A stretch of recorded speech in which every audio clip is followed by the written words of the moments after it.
ममता बड़ बयान इस्तफा देवाकू प्रस्तुत पश्चिमबंग मुख्यमंत्री डाक्तरों आंदोलन मध्य एभली बयान देले दीदी।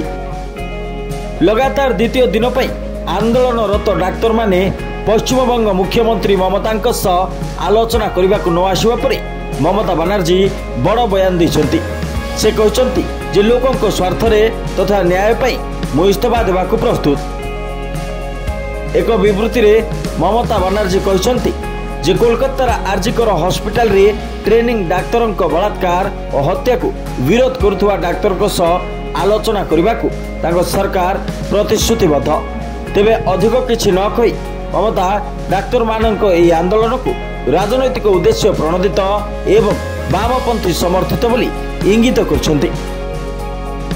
से कहते मु साधारण लोकों को न्याय पाई इस्तफा देवाकू प्रस्तुत अछि, किंतु सेमाने न्याय चाहुनांती। सेमाने केवल मोर चेयर चाहुचन्ति। लगातार तृतीय दिन पर आंदोलनरत डाक्तर एवं मुख्यमंत्री मध्य कौनसी आलोचना हो पारि नाही। तेबे डाक्तरों को भेटिबा पई से राज्य सचिवालय रे 2 घंटा अपेक्षा करिथिबा ममता बनर्जी दाबी करछन्ति, किंतु डाक्तर मानकर कौनसी प्रतिक्रिया मिली नथिला। ए प्रसंग में ममता प्रतिक्रिया दी कहते जे आलोचना समय वीडियो रेकर्ड करने को प्रस्तुत, किंतु ए मामला विचाराधीन रही किसी सीमा भितर रही कार्य करने को पड़ो बोली से कहते। तेरे रेकर्डिंग करने को आमर संपूर्ण व्यवस्था रही एवं आम आलोचना समय वीडियो को सर्वोच्च न्यायालय को देवाक प्रस्तुत।